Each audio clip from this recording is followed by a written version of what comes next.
یہ جاننا چاہیے کہ گھر میں بیٹھے ہوئے کیا اظہار تھا آپ کا. آپ نے صرف تحریرات میں یا فرمودات میں یا مجالس میں بیان نہیں فرمایا حضرت امام حسین کا ذکر، یا حضرت صلی اللہ علیہ وسلم کے خاندان سے محبت کا اظہار ظاہری طور پر نہیں کیا، بلکہ گھریلو مجلس میں بچوں کے ساتھ بیٹھ کر بھی جذبات کا اظہار کیا. حضرت مرزا بشیر احمد صاحب رضی اللہ عنہ بیان کرتے ہیں کہ رسول پاک صلی اللہ علیہ وسلم کے ساتھ اسی عشق کی وجہ سے حضرت مسیح موعود علیہ السلام کو آپ کی آل و اولاد اور آپ کے صحابہ کے ساتھ بے پناہ محبت تھی. چنانچہ ایک دفعہ جب محرم کا مہینہ تھا اور حضرت مسیح موعود علیہ السلام اپنے باغ میں ایک چارپائی پر لیٹے ہوئے تھے، آپ نے ہماری ہمشیرہ مبارکہ بیگم سلمہ اور ہمارے بھائی مبارک احمد مرحوم کو، جو سب بہن بھائیوں میں چھوٹے تھے، اپنے پاس بلایا اور فرمایا آؤ میں تمہیں محرم کی کہانی سناؤں. پھر آپ نے بڑے دردناک انداز میں حضرت امام حسین رضی اللہ عنہ کی شہادت کے واقعات سنائے. آپ یہ واقعات سناتے جاتے تھے اور آپ کی آنکھوں سے آنسو رواں تھے، اور آپ اپنی انگلیوں کے پوروں سے اپنے آنسو پہنچتے جاتے تھے. اس دردناک کہانی کو ختم کرنے کے بعد آپ نے بڑے کرب کے ساتھ فرمایا یزید پلید نے یہ ظلم ہمارے نبی کریم کے نواسے پر کروایا، مگر خدا نے بھی ان ظالموں کو بہت جلد اپنے عذاب میں پکڑ لیا.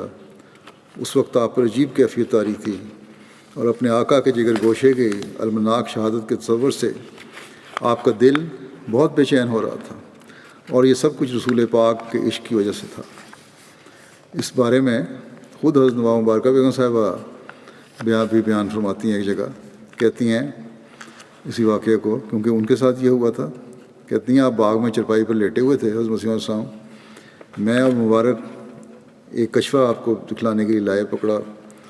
آپ نے فرمایا آؤ تمہیں، اس کو تو نظر انداز کیا اور پھر فرمایا کہ میں تمہیں محرم کی کہانی سناؤں. پھر کہتے ہیں ہم دونوں پاس بیٹھ گئے. یہ ماہ محرم کا پہلا عشرہ تھا. آپ نے شہادت حضرت امام حسین علیہ السلام کے واقعات سنانا شروع کیے. فرمایا وہ ہمارے نبی کریم کے نواسے تھے، ان کو منافقوں نے ظالموں سے بھوکا پیاسا کربلا کے میدان میں شہید کر دیا. پھر فرمایا، پھر حضرت مسیح السلام کو بیان فرما رہی ہیں، فرمایا اس دن آسمان سرخ ہو گیا. اس دن آسمان سرخ ہو گیا تھا. 40 روز کے اندر قاتلوں ظالموں کو خدا تعالیٰ کے غضب نے پکڑ لیا. کوئی کوڑی ہو کر مرا، کسی پر کوئی عذاب آیا اور کسی پر کوئی. یزید کے ذکر پر یزید پلید فرماتے تھے. کافی لمبے واقعات آپ نے سنائے. حالت یہ تھی کہ آپ پر رکت آ رہی تھی، آنسو بہنے لگتے تھے جن کو اپنی انگشت شہادت سے پہنچتے جاتے تھے. اس ظلم کی داستان کو جب انسان سنتا ہے تو رونگٹے کھڑے ہو جاتے ہیں. جب دشمن نے غلبہ پا لیا تو حضرت امام حسین نے اپنے گھوڑے کا رخ لکھا ہے کہ دریائے فرات کی طرف کیا یا کرنے کی کوشش کی تو آپ کا راستہ روک لیا گیا. ایک شخص نے آپ کو تیر مارا جو آپ کی ٹھوڑی کے اوپر لگا، یہاں آ کے بڑا زخم گہرا ہو گیا. پھر حملہ آوروں نے مزید حملے کیے اور آپ کو حملے کر کے شہید کر دیا. راوی بیان کرتا ہے کہ میں نے شہادت سے قبل آپ کو یہ کہتے سنا کہ اللہ کی قسم میرے بعد بندگان خدا میں سے کسی بھی ایسے بندے کو قتل نہیں کرو گے جس کے قتل پر میرے قتل سے زیادہ خدا تعالیٰ تم پر ناراض ہو. پھر فرمایا حضرت امام حسین نے کہ واللہ مجھے تو امید ہے کہ اللہ تعالیٰ تمہیں ذلیل کر کے مجھ پر کرم کرے گا اور پھر میرا انتقام تم سے اس طرح لے گا کہ تم حیران رہ جاؤ گے. ان ظالموں نے آپ سے اور آپ کے خاندان سے کیا سلوک کیا.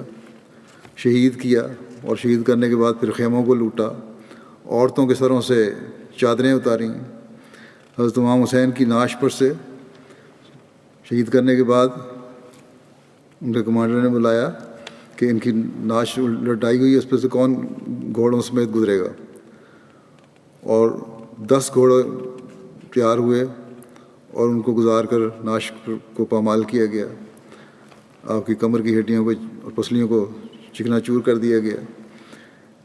ایک روایت کے مطابق آپ کے جسم پر 33 زخم نیزے اور 43 زخم تلوار کے تھے، اور تیروں کے زخم اس کے علاوہ تھے۔